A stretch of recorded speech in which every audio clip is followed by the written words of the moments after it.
Hey everybody, it's Allie and welcome to our Y&R chat for Sunday, December 2nd, 2012. Guess what? Apparently, Adam included a provision in his contract with Kevin and Chloe over tag and grab that says if he decides at any time to sell his shares or dodge out of the company, he has the option to go ahead and just transfer his shares or sell his shares to anyone that he chooses for pennies on the dollar. When did Tucker and Adam make this deal? Did I miss it? I don't understand how that happened, why that provision would ever be in the contract in the first place, and furthermore, did Kevin and Chloe even read this contract? I cannot understand why they would agree to that. Why would you not have a lawyer review that contract in detail, especially when it's the venture, tag and grab as a venture was costing you more than you were worth. You had to take out mega loans to start this company, and you wouldn't have a lawyer go through it with a fine-tooth comb? You're surprised that this clause is in the contract? Clearly, Kevin is a poor decision maker.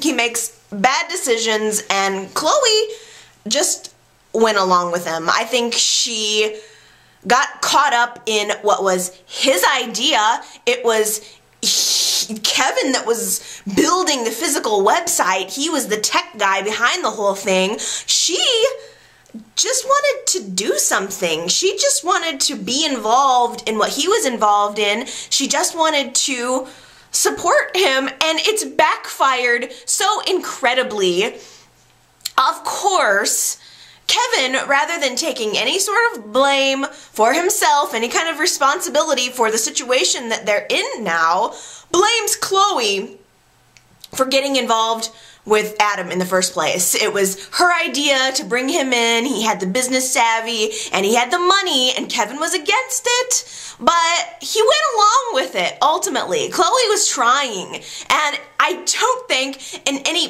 planet it's her fault that all of this went down, and it's causing mega problems in their relationship. Not only is tag and grab out of their hands now, they don't even have it, they don't have ownership over it or control over it, or I don't even think they work with it anymore, but now they have no money over the deal. They got nothing out of it, which is so ridiculous. And now, lo and behold, we learn that Kevin has mortgaged the house in order to finance the business. So now that the business isn't there, he has mortgage payments and no way to pay the money.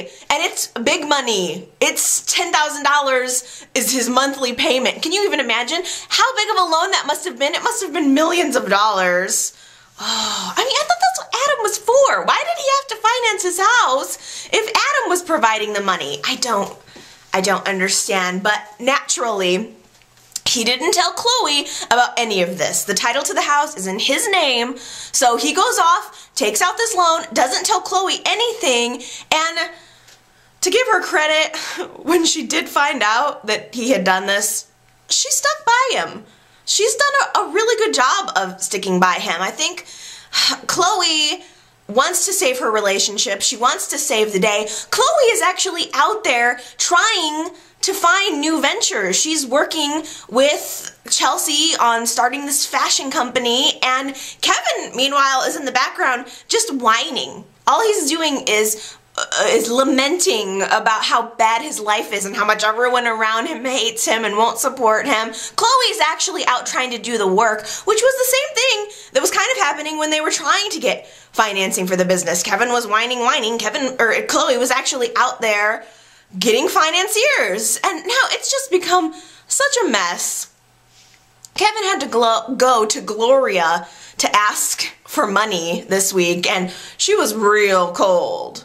She was not, sure babe, let me help you. But after the way Kevin has been acting, I couldn't blame her in the least. You saw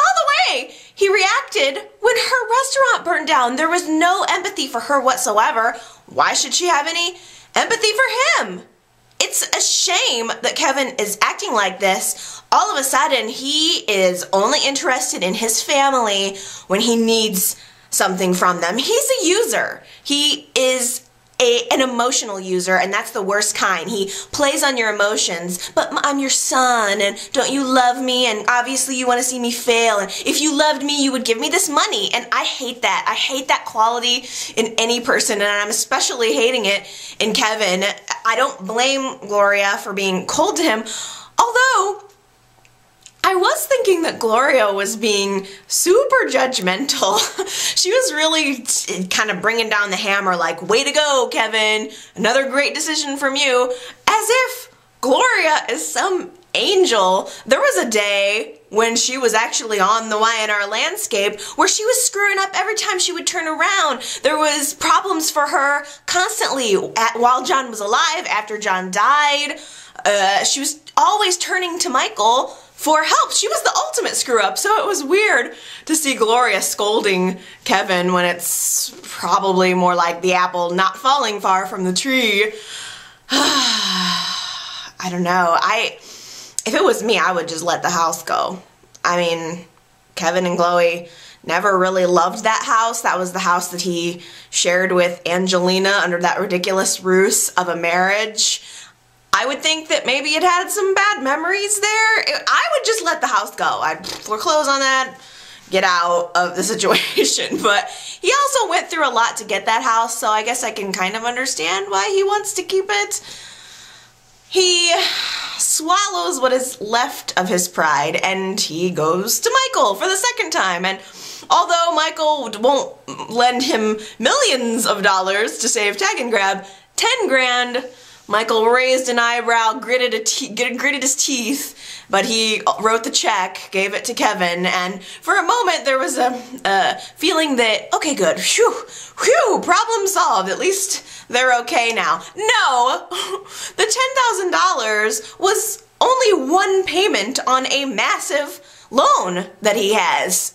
$10,000 is only going to buy him one more month of safety. And again, Chloe doesn't know that. Chloe thinks, okay, good, Michael lent you the money, everything's fine. No, it's going to continue to be a problem. This just bought him time. Although I don't understand, why is Crimson Lights not hugely profitable? They haven't changed a thing in there for years, and everybody goes there. So you would think that Crimson Lights would at least be giving them a pretty good chunk of money. And why is it not even an option to sell Crimson Lights? If it's losing, if it's not profitable for you and it takes up so much of your time and it's not really your dream anymore, why not just sell Crimson Lights to someone else? So I'm sure someone else would put more into it and have joy out of it, and you'd get the money. I don't know. It's a bad situation, and Kevin doesn't know how to go through the normal channels. Like, I need money, so maybe I should work hard or find a legitimate way to get it. Doesn't even factor into his imagination. Kevin, with his swift computer skills, decides that he's just gonna steal the money from Tag and Grab. He basically goes into the Tag and Grab checking account, which I don't know why he still has access to, but he went in and just transferred the money out of Tag and Grab into his own account. Like, that's not gonna look suspicious. First of all, I think Tucker's probably already onto him. I can't imagine, like, all of a sudden, you're just gonna transfer that to your personal account? It's so trackable and so obvious, but he's desperate, and I guarantee you that Tucker is so going to nail him soon. There's no way he's gonna get away with stealing from Tucker, and it's all gonna go downhill. I don't know if Kevin's gonna go to jail or what. I don't think he and Chloe are gonna last. I don't think that he is gonna be lucky enough to be able to keep her, especially not with this attitude he has toward her, and not to mention the reckless behavior. I don't think he really deserves to keep her. She's sticking by him purely through loyalty and love, and it's not gonna last forever. That's not gonna take them forever. I would not be surprised if he lost the coffee house in all of this, and maybe somebody else will pick it up. It's weird, isn't it, that Kevin has had such a dramatic personality change just within such a short amount of time. And that makes me wonder, what is Y&R doing with him? Are they I think clearly they're planning on breaking Kevin and Chloe up, but what are they gonna do with Kevin? I wonder if he's gonna be written off the show, or I don't know. I just don't know. And until then, it is just a very, very unattractive version of Kevin that I don't enjoy seeing. I seriously think that he and Sharon need to just hook up, chat, light some fires together, and maybe share some meds. What do you guys think about Chelsea and Chloe becoming BFF now? I think it's kind of good. I mean, they both needed a friend, right? So it's good that they have each other to talk to. Their husbands are straying in one way or the other, and I kind of feel bad for both of them. Adam is being Sharon's savior right now. She's enjoying it, and I think he is enjoying it too. I think he likes helping her, but the thing is, helping Sharon get her life back on track, get her on meds, get her hooked up with a doctor, get her back in her house and back to her family, I think that's one thing. But following up with her, making lunch plans with her, he's like hanging out with Sharon now. They had lunch, he brought lunch over to her house and just hung out with her and talked to her for a while. And I just think that from his marital standpoint, that is unacceptable. It's hard to say. There's the argument of, is he in love with her, or is he just trying to help a friend? And I do think that I think it's obvious that Adam feels bad about Faith. There was a scene while he was at Sharon's house where he was just looking at a picture of Faith. I think Adam is always trying to redeem himself for what he did to Sharon, that he stole Faith away from her and that he caused cracks in her and in her relationship. And I think that was a telling signal that a large part of Adam's thinking may have just been that he felt he owed this to her. But the more and more it becomes a boiling pot, I think he's going to be drawn to Sharon more and more. Although I do think that he loves Chelsea. I don't think he loves Chelsea in the same way that he loves Sharon, but I do think that he loves her, and at least he's being honest with her that he's seeing Sharon. Although he really has to. Chelsea keeps catching him. Every time she turns around, he's on the phone secretly with Sharon or whatever.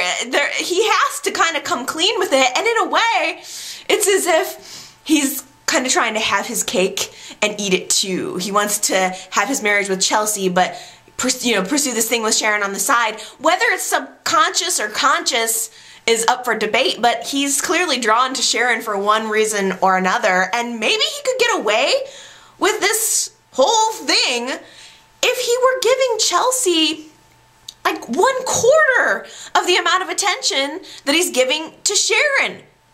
They just lost a child together. That's serious. And they're hurting. Adam just ignored it. Chelsea is still trying to get over it, trying to work through it.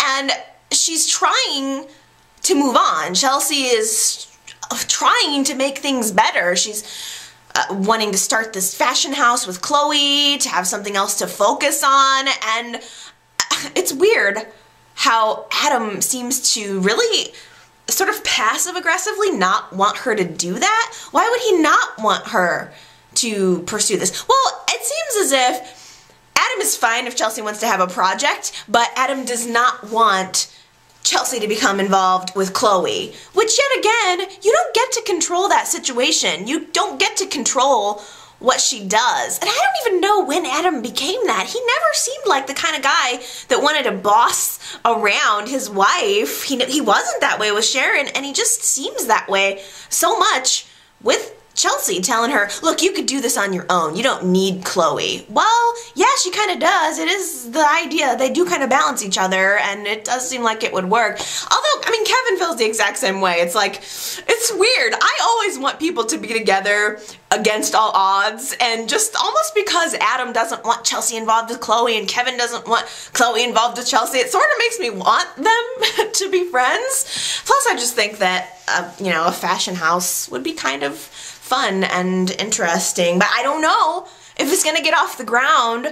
It's weird because Adam is on the surface pretending that he is supportive of this whole thing, but underneath I get the feeling that he thinks it's kind of a piddly idea, that it's just something that'll pass, or whatever, if that just wants to occupy your time, then go right ahead. And he actually offered her money to start this little venture that, you know, hey, this is just the thing I'm looking to invest in, which you know is not true. He's just kind of trying to ply her. I totally get that vibe. But offering her money when she didn't ask for money, I thought was just another way of him trying to control what she's doing. And it's weird. Like, he had this also idea about wanting to get her office space, like buy her an office or rent her an office or whatever so that she can do this gig. And Chelsea got the vibe, and I almost got the vibe that he kind of just wanted to get her out of the house. And I don't know if that's true or not, but I don't know. I'd love to see an office. I think that'd be cool if, you know, something, Restless Style has just so, it's jumped its shark. So having a new office space for Chloe and Chelsea to work in and throw fabric around, and I think that'd be fun. But I'm wary of Adam being involved in this at all, because if he's financially backing this project, it's gonna come with strings. It just will. Whether it's emotional or wanting physical control, it's going to come with strings, and I think that both Chelsea and Chloe kind of need something of their own right now, and all of this is a distraction anyway. Especially for Chelsea. I mean, for both of them, but I think for Chelsea, she just is really struggling and she wants something else to focus on. Chloe is more like, let's make some money, and that's her focus, but Chelsea just emotionally wants to be distracted from the fact that her marriage is falling apart. She's tired of it. She's tired of Adam's behavior, and I don't blame her for being jealous. I mean, honestly, if my husband were spending this much time with his ex-wife, I don't care what you want to label it, they're friends, he's helping her, whatever, I would be tired of it too. So Chelsea goes to Sharon and basically confronts her. Chelsea kind of goes to visit Sharon and bullies her, which I kind of like desperate Chelsea. I actually got kind of a menacing sense from her. Like, she was capable of jacking Sharon up. I thought that would be really fantastic. Like, it gives me a glimpse of Chelsea's personality, which I don't feel like we've ever really had. It almost helps me believe that she may have been a con artist in previously in life, this dark side. Although frankly, I don't believe that she was a con artist. People bring that, Chloe brought that up this week, and I just thought, I don't buy it at all. She does not give me con artist vibe. There is nothing calculated about Chelsea. Her character needs some work, but this was at least a step in the right direction where she seemed really dark, and just Chelsea started putting all of this pressure on Sharon and told her to stay away from my husband. I don't want you anywhere near him, and it stops now.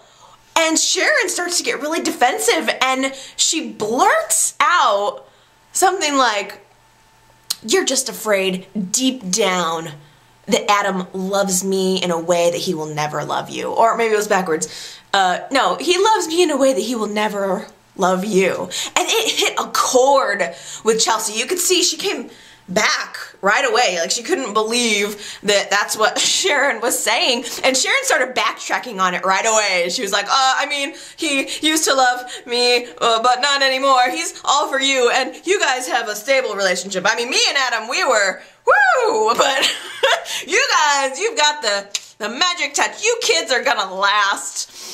She started backtracking on that real quick, but Chelsea, whoo, she was ready to spit fire at Sharon. Oh, the look on her face could kill.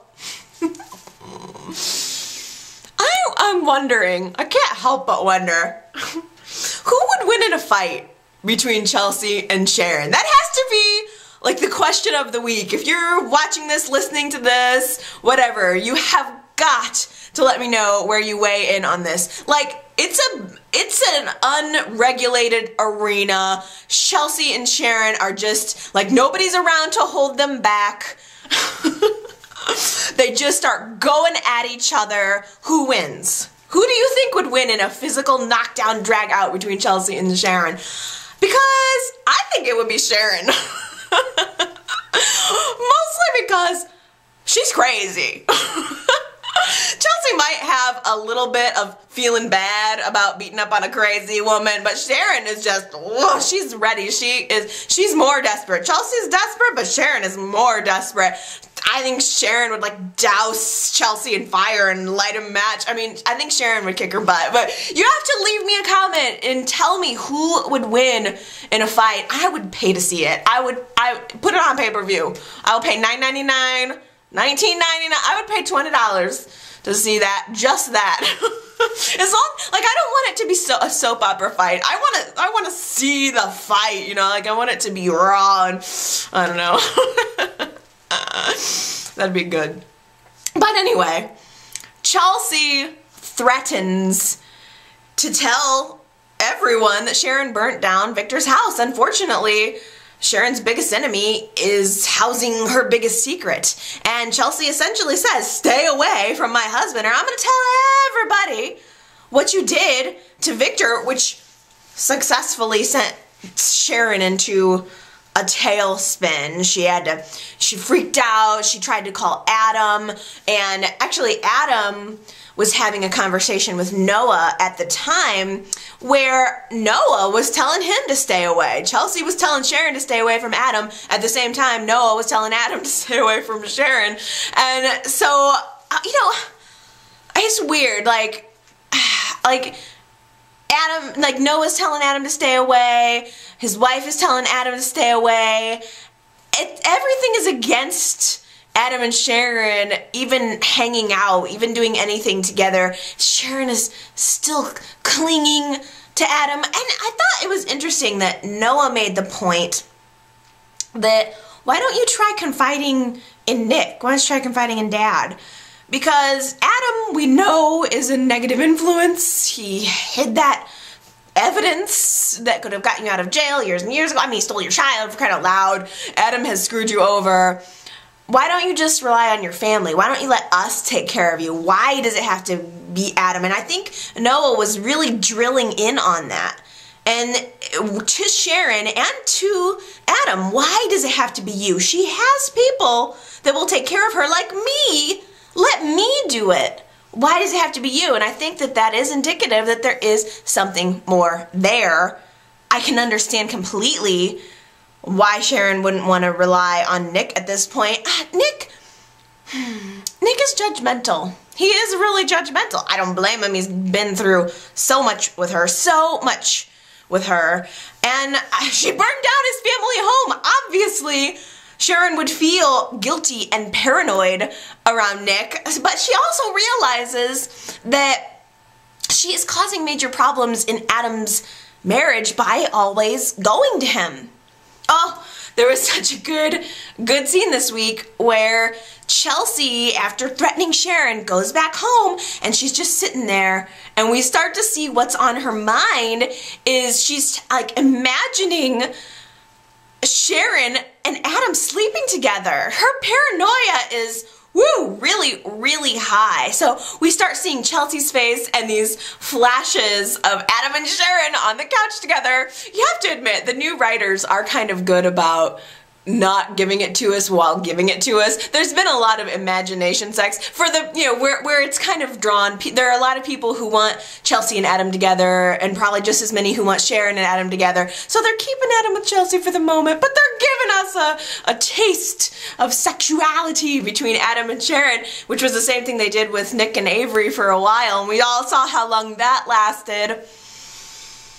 I'm sorry, but Sharon and Adam are just way hotter than Chelsea and Adam. I mean, we've had bedroom scenes with Chelsea and Adam like last week or the week before. Nothing like the couch scene with Adam and Sharon. I just think it was super hot. But Adam gets home just as Chelsea is having this imagination and imagining the worst, her worst case scenario, him over there screwing Sharon on the couch while she's at home just twiddling her thumbs. And as soon as Adam walked in the door, she was like, "How could you do this to me?" I am, like, she was ready to lay down the law right then and there. He said to her, "What can I do to stop this, to stop your paranoia?" And she just said straight up, "Never see her again. Never see Sharon again. Just stop this right now." And it was kind of like her putting her foot down. Choose Sharon or me. Which is it gonna be? Because that's where I am with this. And I don't know, you guys. I don't think Adam's gonna do it. I don't think he's gonna stop seeing Sharon. I don't think he's gonna agree to that. Maybe in the short term, but long term, I just don't think so, because the one thing that I know for sure about Adam, and this is true of Sharon too, someone telling him not to do something only makes him want to do it more. Ronan's last scenes we saw this week.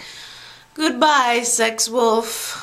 I'm sorry it did not work out for you this time. I truly am sorry that it did not work out for Ronan this time. He gets some kind of volunteer FBI job, something that would take him out of Genoa City, but he doesn't have to go. He could go, but he wanted to check with Phyllis first to see one more time if there was any chance that their relationship might work out. All she would have had to do would be give him one little morsel of hope, and he would have stayed. But she didn't. She tells him to go. She says, "Go, go, go."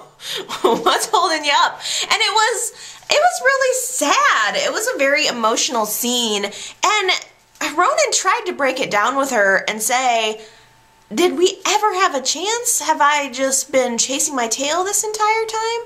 And Phyllis gives him kind of this standard breakup line, "I think it was timing," which may very well be true. I think if she weren't in love with Nick, maybe she could have focused on a relationship with Ronan, but that just simply was not the case. And it annoys me about Phyllis that she makes things harder than they need to be. She starts going off on this speech about how relationships are just hard for me. Yeah, relationships are hard. Haven't you heard? You don't just get to take all the good stuff and not do the work. That's not how it works, Phyllis. It's not all sex and video games and good times. Commitment is part of the gig, and commitment is the hard part, and you don't just give up on the relationship and then whine about why you don't have successful relationships. I'm over Phyllis. Over. That just put me over the top on it. I don't feel sorry for her at all. But her relationships are hard for her. Give me a freaking break. It was a good scene though. It was emotional.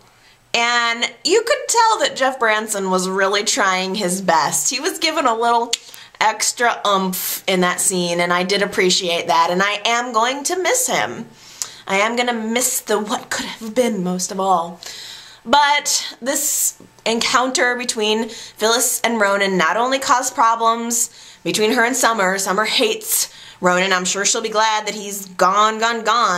But Jack walked in and saw them having lunch together, and he got upset. He was there with Kyle, and he said, took one look at him and said, "Can we just go home? I don't want to be here right now." Which, Jack is clearly hoping for more with Phyllis, despite what he said. In the post-Thanksgiving at the Abbott house, after Jack and Phyllis had shared their Thanksgiving kiss, as I predicted, Jack started backpedaling right away. He started taking it back. "Oh, I was just lonely. I had nothing to say. It's no big deal." And Phyllis is like, "Good. I don't really want a relationship right now." It was awkward afterwards, as I knew it would be. Jack is becoming codependent in more ways than one. Jack clearly is still looking for love. Phyllis just wants a friend. She wants a distraction. But Jack is still trying to find his soulmate the way he has been for so long. And to top it all off, Jack is still looking for validation that he's good. He, in fact, is so hell-bent on trying to make it in the business community that it's driving him, to force himself back to work when he's not physically ready. He should be resting after this major surgery, and he won't do it. And this desire for validation is forcing him into work, which is causing a dependency on pills, which I think is a very common problem. I think it happens a lot more than anyone really knows. It's a shame, and it is overplayed a little bit for Y&R. Every scene is him popping pills. Every scene. And everyone has seen it. Adam saw him popping pills. Kyle saw it. Phyllis saw it. Even Victor saw it. It's becoming quite clear to everyone, it seems, but no one really wants to do anything about it. Where is Sarge? Sarge needs to come up in here and put down the smack down, check up on Jack, and help him back on the right path. I mean, Phyllis seems like she would be the obvious candidate to help Jack out of this hole, but I think, for one thing, Phyllis is anxious to get back to her own life. Things became very weird because of the kiss, and I think she wants to hightail it out of there, despite what she is saying. But, I don't know, it's weird. It's weird. Phyllis and Kyle actually teamed up a little bit this week. They're worried about Jack pushing himself. I don't think realize the full scope of that he's addicted, but they know that he needs some help, and so they kind of teamed up, and I don't know, Phyllis and Kyle had this scene this week, and maybe it was just me, but I got sex vibe between Kyle and Phyllis. Maybe it could purely be that every line Phyllis says to a man it's steeped, soaked, marinated in sexual undertones. She's not even capable of talking to a guy without it being like, yeah, And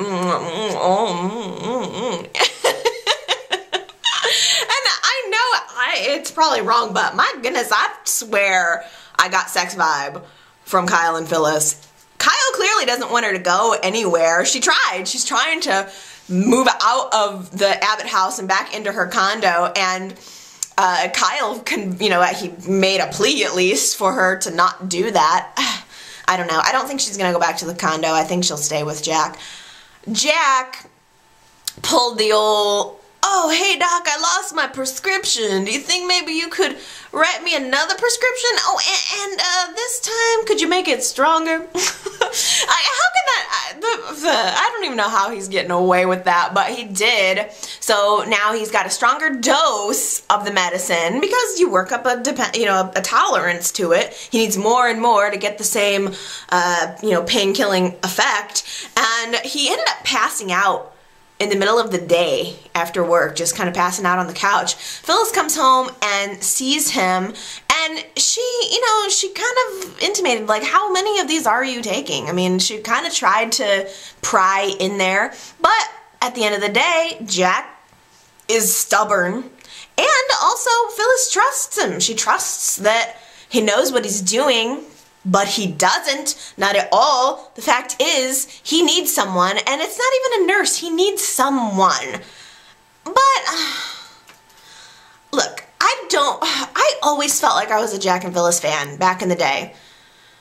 But the more I think about it, I just think too much has happened. Just too much has happened, and you can't go back. And I really felt they had a good chemistry in the past, but now it's just, I don't think it's gonna work. And I don't want Jack to fall in love with Phyllis if she can't love him back. And I don't think she can. Like, she may not leave the house now, but if she stays, she needs to be super clear about her intentions. She cannot lead him on in any way, shape, or form. No more hugging. She has a tendency to hurt people, whether she means to or not. But I don't want to see Jack get hurt by this. I don't want her to do the same thing to Jack that she just did to Ronan, frankly. She kind of led Ronan on a little bit, gave him sex, and in the end, he ended up hurt, and I don't want that to happen to Jack. He's got enough problems. By the way, as Jack is passing out on his painkillers, he had a nightmare kind of thing happen this week. It was weird. All of a sudden, like, he's dreaming that he's overwhelmed with so much stuff to do. Like, there's a phone ringing and his devices are going off, and like there's ding ding dinging, and like he looks over at the computer and he gets this giant email alert. Like, I don't know if you guys saw that, but it shows his computer screen with this giant "you've got a new mail" message. And the whole thing just had this, oh, I've got so much to do. What do I grab first? The phone or the device or the email? Oh, what do I do? And there was all this shaky camera work, and like they zoomed in on the phone, like, oh, the phone is ringing. I don't know about you guys, but it made me laugh. Was that scene supposed to make me laugh? Because it did. It was a joke, but whatever. The better scene of the week was when Victor stopped by, brought Jack a gift, like offers him up a cheap box of chocolates just to get in the door. I just imagine that Victor probably stopped off at the gas station and just picked up some Whitman samplers and just decided to like give them to Jack just so that Jack would let him into the house. And while Victor's in the house, he takes a look down and sees what Jack has been taking, looks at his prescription, and then leaves, checks it out on his little internet and his little phone to see what, what the pills are, and he's kind of getting the idea that Jack's taken too many of them. And I wonder, is Victor going to be the one to realize that Jack is struggling and maybe lend him a hand, kind of help him out? Is there any chance that this could result in a friendship between Victor and Jack? Or probably more likely, will Victor just decide to use this as a bargaining chip to get Newman Enterprises back? Victoria is back inside her cozy 1950s style house, wrapped in her chenille blanket, cozy warm, just like that. No real drama to ending to the storyline. I thought Billy was gonna get shot. I thought somebody was gonna get shot. They brought a gun into the mix. Usually that means somebody's gonna get a bullet, and that just didn't happen. It's all resolved as quickly as it began. Almost. Now that Victoria's back, she's scarred. She's having nightmares about this kidnapping, as she should. The Newmans are hovering over her, just babying her, I mean, I would be too if it was my daughter, but they are really pressing. I mean, she just kind of wants to be alone. She wants to process what has just happened to her, and Victor is there, mostly Victor. Victor tries to get Billy to leave the house. Who is Victor to try to throw Billy out of his own house? That was a shocking moment. He was like, you need to leave, pack your bags and go. Who are you, Victor? Billy actually said, look, you can boss me around anywhere outside of these doors, but within this house, this is still mine. This is my domain. You don't get to tell me when I can come or go. But Billy feels guilty, as he should, for what just happened. So he does bow out for a while, just kind of gonna give her space. I know she's gonna want to rip me a new one, so I probably better just go. I mean, you know, it's like, oh my goodness, guys get in trouble for not taking out the garbage or something. He got her kidnapped. I would say he's in the doghouse for that one. So he goes out to see Jack. Billy goes to see Jack. And there was this weird scene where Billy blamed Jack for Victoria's kidnapping. Not quite, Billy. Not quite. Because Jack sent Victoria off on this wild goose chase, which allowed them to nab her.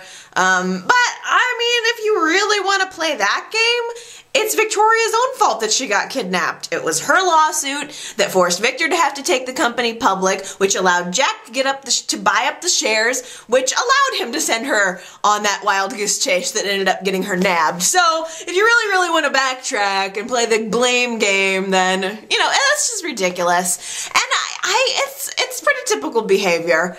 Pretty much everyone in this town does something bad and then blames everyone else for it. And it's hard because it is Billy's fault, but at the same time, it's kind of like one of those situations. It was from way back. It was mistakes that he made way back. It wasn't as if this was something that he got into a gambling debt yesterday. It's sort of his old baggage coming back. The more pressing thing that he's done recently was lying to Victoria about knowing Victor was alive and had amnesia in LA. And he knew this information and didn't tell it to her. And Victor has been ready to drop that bomb. He's been ready to tell Victoria all about it. First he acted like he wasn't going to, like he was going to do her marriage a favor.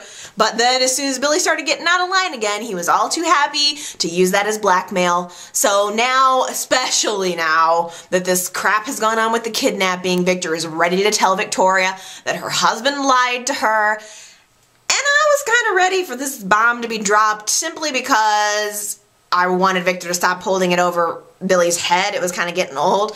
But at the same time, Victor should have waited to tell Victoria about all of this. Like, she was kidnapped yesterday. I think she's got enough on her mind. She is broken. She is messed up. She has mental issues right now. She should probably be seeing a therapist. She really didn't need Victor piling on more. But it was like Victor, he was like a little kid, like squirming around in his seat, couldn't wait to just tattletale on Billy. It was annoying, but I'm glad it's out. I'm just glad it's out there. Victoria doesn't know what to think because, yeah, Billy did lie about that, but you know who else lied? Victor. Victor didn't tell her either, so it's kind of like, well, you both lied to me. Thanks a lot for piling on. She ends up throwing both of them out of the house. She's like, I don't want to see either of you. Just everyone go. Leave me alone. I have a lot to think about. Who could blame her? I mean, Billy did bad, but Victor did too. I'm just ready for Victoria to stand up and be strong. It's weird because I've been watching The Bold and the Beautiful, and I can't help but compare the actress Heather Tom, who originated the role of Victoria. Well, you know, I mean, kinda. She's the first Victoria, original Victoria. It's hard to watch her and think back to the way she portrayed Victoria and the way Amelia Heinle portrays Victoria. And I like the new Victoria. It's just lately and within the last couple of years, really since she's gotten involved with Billy, that she's become so much more ditzy. And I don't know, I'm kind of ready for her to just be like, I'm done with your crap, Billy. I'm gonna go back, I'm gonna take charge. I wanna be strong. Victoria should be strong. And it just seems like she's been weak for too long. And I wish that she would use this as an opportunity to come back fierce, you know, but right now, she just doesn't know what she's gonna do. She actually went to go visit Nick to see if he could provide any insight on what she should do. But Nick doesn't like Billy either. Nick's just as mad as Victor is, so he's not exactly an impartial person to talk to. And besides, Nick's advice was kind of annoying. The scene with Victoria and Nick was not satisfying to me. I don't know, Nick was clearly trying to talk her out of her relationship with Billy, even though it wasn't pressury in the same way that Victor does, but Nick still, he was saying stuff like, you know, just because two people love each other doesn't mean that they belong together. What the hell does that even mean? What does that even mean, Nick? What does it mean to belong with someone? Like, I mean, if they love each other and they want, here, I'll boil it down for you, Victoria. If you love Billy and you're willing to accept him for the screw up that he is, then stay with him. If you love him and yet you want to change him, then don't. Then just let him go. Yes, you have a child together. You could still raise the child together. It's not an ideal situation.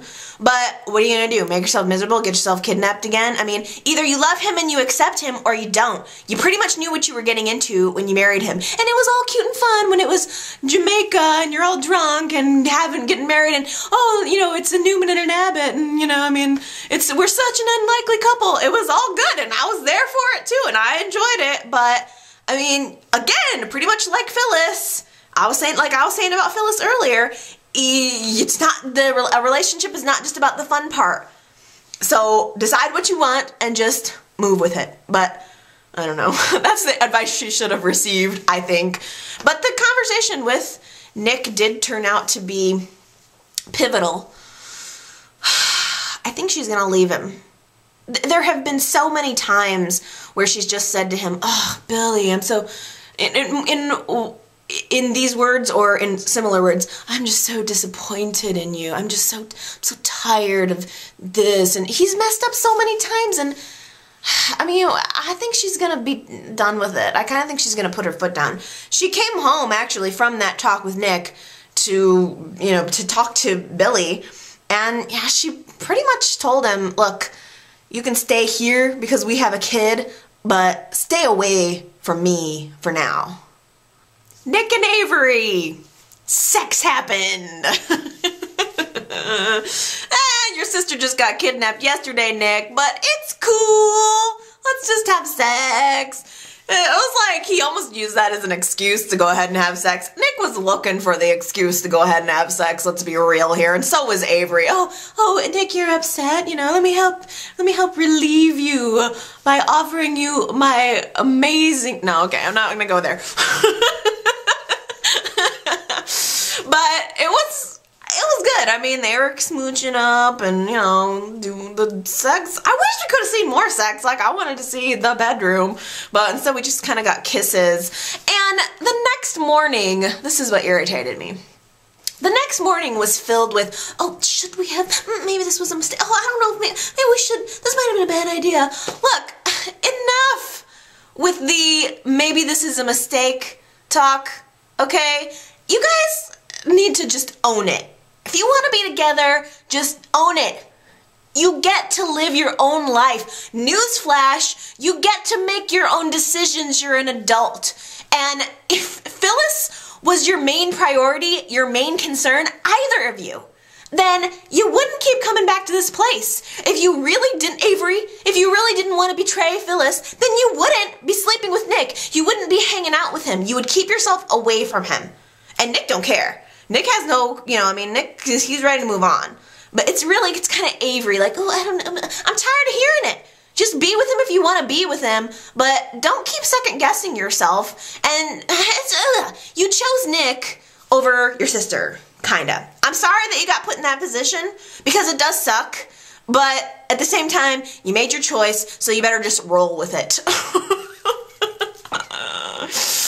And I'm saying that as someone who enjoys Nick and Avery. I like them together. I think it's fresh. I think it's different. I think it brings out a side of Nick that we really haven't seen in a while. Nick has not been fun in a while, and Nick has not been deep in a while. And I think that Nick and Avery have good conversations about their lich. It was weird. Avery asked him, what did you want to do when you were a kid? And Nick said, you know, I always wanted to be a rock star, which was weird. I wouldn't guess that from him. I would have guessed professional basketball player or something. I've never gotten a music vibe out of Nick, ever. So that was a weird answer, but it's, you know, it was kind of cute to get that insight on him. Who knew? Noah was trying to be a rock star forever, so maybe that's why he decided to, or maybe that's where Noah got it, I don't know. But after Nick and Avery had their night together, and Summer walked in on it, by the way, awkward, Nick goes home and Victor shows up. And Victor wants to discuss Victoria and everything. It's just a ruse. Victor starts pressuring Nick again about Newman Enterprises. He's like, well, since Victoria's incapacitated, I think maybe you should take the lead on trying to get Newman Enterprises back for me. What the, like, I cannot believe that Victor was thinking in that direction after everything that's just happened. B, well, Nick said it best. Nick just looked at Victor and said, if getting Newman Enterprises back is so important to you, then why don't you do it? Why don't you get it back? And that's exactly what I'm thinking. Why is Victor wanting his children to do it? It's almost like a test to see how much you love me. If you love me, then you will get my company back for me. And that's twisted. It's just not right. And so I don't blame Nick for doing what he's doing and deciding to focus on his family and live his life. He doesn't need money. He doesn't need this drama. He just wants to live his life. Maybe he will go off and decide to be a rock star. He actually said that to Victor, and you could almost just hear like Victor rolling his eyes. It was so ridiculous. But I thought it was cute. I thought, you know what? This shows that at least Nick is considering his options. Like, I think that this could be, I hope it is, kind of a new day for Nick Newman. Like, I don't know, I think that's a good thing. Nick has spent so much of his life just cleaning up the messes of his wives, and I'm ready to see him reinvent and become, like, reinvigorated and show us something new. I don't know what to think about Summer. I'm racking my brain trying to get a read on her, because she's good, then she's bad, then she's good, then she's bad again, and she's shifty, and she's being all supportive of Nick, and I don't know. I don't know if she's got something else up her sleeve. She revealed this week that she's being bullied at school because of the Newman situation, or that was her excuse anyway. She has been skipping school, and when Nick found out about it, he asked her why, and she said, I've been bullied because, you know, everybody's, you know, making fun of me because you guys got kicked out of your own company, and I don't even know if I believe her. She's a liar. So I kind of wonder if she's just been skipping school and that's just her excuse. I have no idea. Maybe she's telling the truth. It seems like she's trying to be better. She has stopped picking on Jamie, although unfortunately now Fen has picked up with the cyberbullying, the texting. Fen is texting Jamie really mean messages like the world would be better without you, you're a loser, and it's partly because Fen sees Summer paying attention to Jamie. He doesn't like it because he wants Summer clearly, but there's also, you know, this weird jealousy, I think, because he saw Jamie and Michael, his dad, talking at the coffee house. So since Ronan has left town, Ronan asked Michael and Paul to keep an eye on this kid, you know, to make sure he stays on the right track. So Michael took it upon himself to sit down with Jamie and just say, you know, hey, I kind of understand what you're going through. If you need someone to talk to, I'm here. Here's my business card. Fen walks over and, you know, or he walks in and kind of sees this, and he gets jealous right away. And I mean, it's weird to contrast that conversation between Jamie and Michael, and then the later conversation between Fen and Michael, where they're sitting there having lunch, and Michael's kind of still treating him like a kid, just something stupid like, you know, hey, I had him leave tomatoes off of your sandwich because I know you don't like them, and Fen says, well, that was when I was a kid, you know, I'm a man, I eat tomatoes now, Dad. And I just think, oh, how horrible it would be to not be able to connect with your own kid. I mean, I know that that must be a difficult situation, and I don't have kids, so I can't, you know, I can't speak from experience, but I know I went through a phase as a teen where it was just like, you don't understand me, Mom and Dad. You were clearly never my age. So it was awkward to see that Fen and his dad just really can't connect, and the fact that Michael was kind of connecting with Jamie really pissed Fen off. And it's weird, like, Fen is changed now. He all of a sudden has different hair, like rather than having the hair smooshed down on his forehead, kind of like mine, he has a whooshed back view. It's more slicked back, poofy, and it has one little wispy hair curled around on his forehead. I was like, can somebody fix that? Can, like, whoever's styling the set, could you just move that piece of hair out of his face? Maybe I'm getting old and that's the style, I don't know, but the hair was, I was not feeling the hair. I would feel the hair if it was all back and normal and not with one weird wispy curl, but it was fine. But it's almost like an indicator of, ooh, Fen's not the same now. Fen was the one that was always telling Summer to take it easy and to be better. Now all of a sudden, Fen, like that, is a bad kid. 3 weeks ago I was saying, oh, Fen's a good kid. Michael and Lauren should be proud of him. Now he's a bad kid. And it was weird the way Fen confronted Jamie. He kind of got up on him and got evil on him, like, stay away from Summer. You think you're gonna have a chance with her? You're not, she's mine. And it kind of scared me a little bit. I thought there was something dark in Fen for the first time, which I don't like him bullying Jamie at all, but at the same time, it excited me a little bit because I really kind of want Fen to be dark. It's like, I'm kind of ready to focus my Ricky energy on Fen. I've been just wanting Ricky back for so long, and I know it's never gonna, I don't think it's ever gonna happen, and I'm so disappointed about it. So, but there's almost a little bit like, ooh, Fen could be the dark new character that I like. So, I'm excited about that, but at the same time, I do not like to see someone getting picked on, especially not this kid. Fen picking on this weak kid just tugs at my heart. I mean, I enjoy a villain because most of the people in this town deserve everything they get. But this kid is innocent. He's just like not confident in himself, and he's troubled, and he's getting picked on, and I don't like seeing it, and I don't like what Fen is doing to him. Of course, at the same time, like, Jamie keeps getting all of these harassing text messages. I'm thinking, hey, kid, why don't you just change your phone number? Damn it. Nina is leaving for good. She's decided to go back to LA because her relationship with Paul didn't work out, because Paul and Christine are now magically in love. I really like Nina. I'm sad about that. It's like Ronan and Nina, they're just being swept off the landscape and the casualties of what could have been on YNR.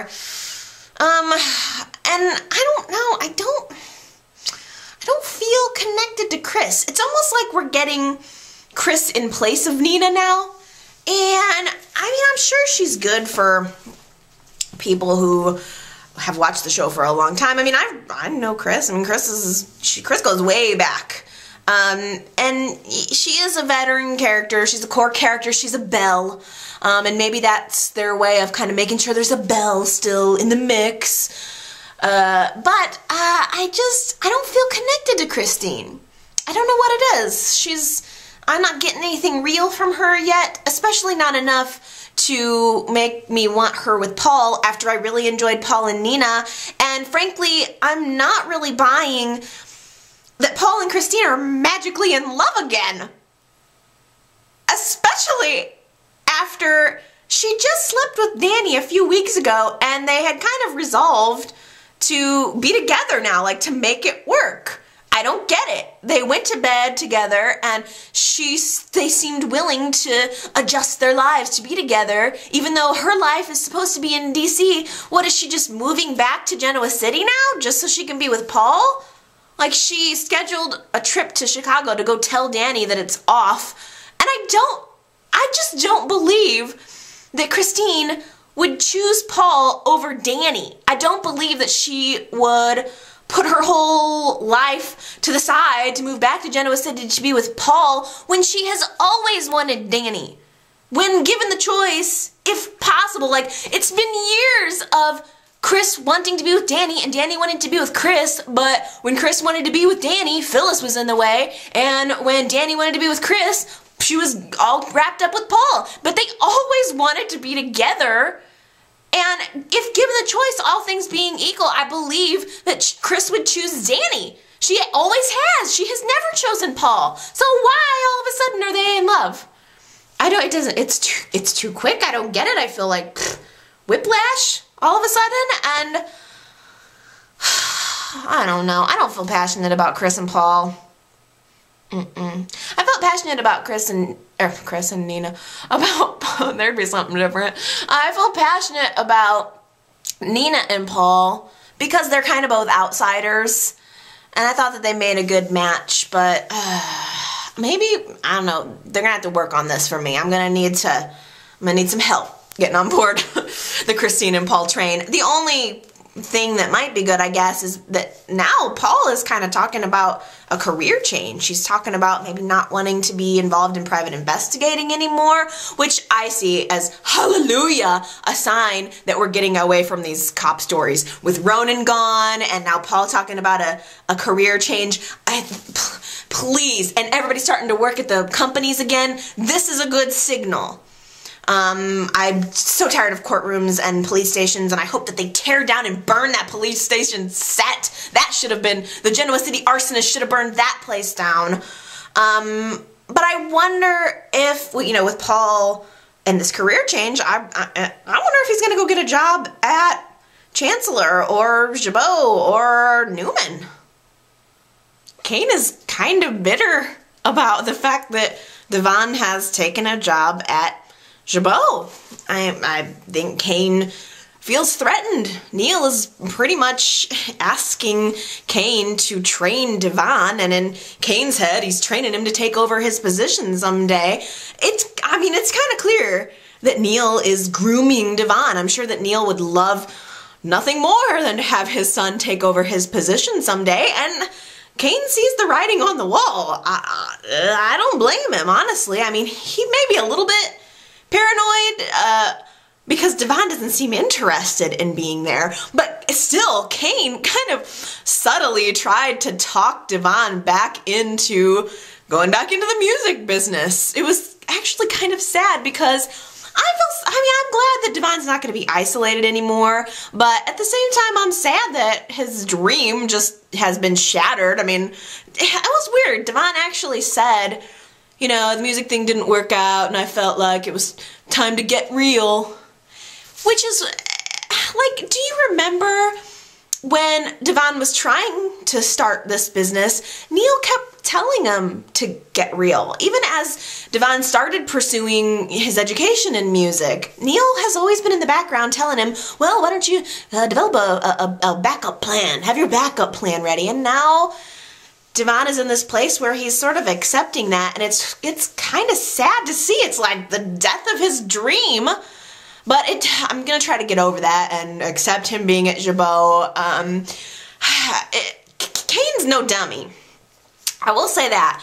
Kane understands how nepotism works. After all, that's how he got his job. Honestly, do you think that Kane would be working at Jabot if it weren't for Neil? No. Neil gave him that position because it's his son-in-law. Give me a break. He was working at Jabot with Jill and I think Genevieve, And he got that job because of Jill. So I think Kane's just upset that he's no longer top on the nepotism scale. So he seems to be very paranoid. But I don't know if Neil, I don't know, I think Neil would do that. I think Neil would pick and promote Devon over Kane. Besides, Neil's off talking to Devon, telling him, oh, hey, you know, you got to do this and that to climb the ladder. Even though, like, Devon doesn't even seem to want to be there. And Neil should know more than anyone how nepotism hurts. Neil worked his ass off at Newman for years, only to make sure he was always in like a third place position to Victoria and Nick, because Victor was the CEO and it was Victor's family company. So it's kind of odd to see Neil traveling down that same road. I don't know if Devon's going to go along with it. I think Devon only got roped into working there because everyone else in the family is working there, including Lily, which is weird. I almost forgot that she was technically working there. It's hard for me to get used to the idea of her working, you know? She hasn't been working ever, so this is something very new for her. And with Lily and Kane working together, I didn't even think about this. There are so many opportunities for office sex. Where has my brain been? I can't believe I didn't see that coming or even think about that in advance. You can pretty much bet that Lily and Kane working together, the whole drive behind that from a storyline point of view was to get them in the sack in a new place. Like, oh, we've had a lot of Lily and Kane in bed scenes. Well, I think we need to get them into the office. Let's really have them like sex up the Jabot set. And that's pretty much what they did. Lily and Kane decided to go back to the office after hours to grab some files, you know. And so all of a sudden they're there all alone, no one's there, and Lily's looking at a file while Kane starts getting that magical look in his eye. And not only that, but right before that, did you guys notice how Kane, when he started getting the idea, did you see him kind of press down on the desk? Like, he did this move where he was kind of trying to see how sturdy the desk was. It was such a nice little detail, just him checking beforehand, like, can I screw her on this? Yes, I can, because he walks up right behind her and he starts smooching on her a little bit, and then he does the classic pushing everything off the desk and then hoists her up and just goes to town, which is very, very enjoyable, especially because Lily is like, oh, doing this in my father's office? On my father's desk? How naughty. I can't even believe she went along with that. It's like super sexy, but it's super dangerous. Oh my gosh, because at the same time, Neil is realizing that he left something at the office. So Neil is just about to walk in on Kate and Lily having sex on his desk. Oh, it's so freaking good. I can't wait. Like, I can't wait for next week just purely for that. I want to know if they're able to get it together before Neil walks in, or if he's going to get a total eyeful. Oh, best scene of the week. That was the best scene of the week, hands down. Actually, hands down and legs up. Jill is surly, isn't she? she's a little firecracker. She still is. I think this might be the longest Jill has ever been without getting laid, and so I think she's a little bit bitter, but she's got a little extra sauce in her. And weird, Tucker asked her out on a date this week. I just wasn't expecting that, and I don't know what to think about that. I mean, they probably have the same hairstylist, so maybe it's a match made in heaven. I don't know. They decided to go out to the new restaurant this week, and Jill looked really good. She looks pretty darn good. Jess Walton has a nice body. I hated what she was wearing, though. Like, she looks good, but I hate cut out shoulders. It just looks trashy to me. I don't know, I'm sorry if your wardrobe is filled with dresses and shirts with cut out shoulders, but I just hate it. I don't like it. The style is just ick to me, and I hated the dress that she was wearing. But other than that, she looks good. Jess Walton definitely has new teeth. I don't know. I have not been able to put my finger on it from the moment that she has come back, but she has had something done with her teeth. I don't know if she got dentures. I don't know if that's rude to say or whatever, but there's something. Those are not her teeth, her original teeth. And you can even tell that she's still getting used to them. Like her mouth is different. So just keep an eye out for that, because I'm telling you guys, it's true. I noticed it right away. What do you think about her and Tucker?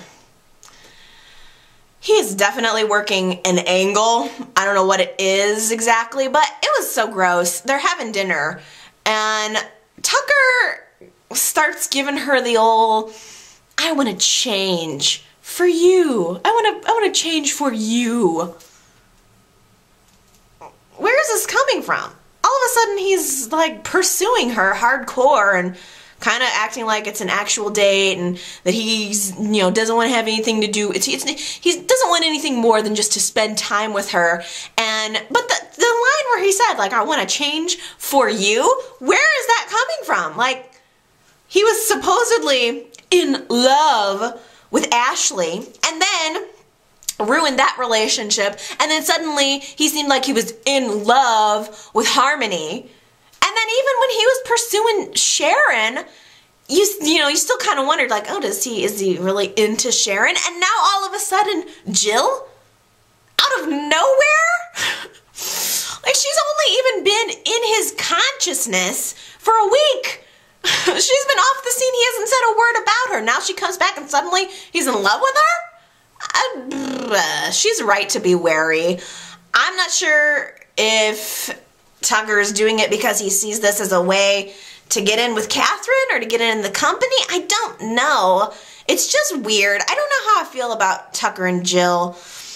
I know that they, like, originally when he first came on, I thought, oh yeah, they seem like a right couple. But then Tucker got involved with Ashley. I was totally for that. And now I just don't know if I want Tucker and Jill. It seems weird, like, because I think it's probably because we found out that Tucker is Catherine's son, and in a way, in my head, they're like brother and sister now, because I still think of Jill as Catherine's daughter. So it's weird, like Catherine's daughter and son in a way, sort of. I don't know, it doesn't quite click with me. The other thing that does not quite click with me is the new restaurant set. I'm sorry, but I do not love it. I know I shouldn't keep harping on it or whatever, but I don't like it. What's the name of it?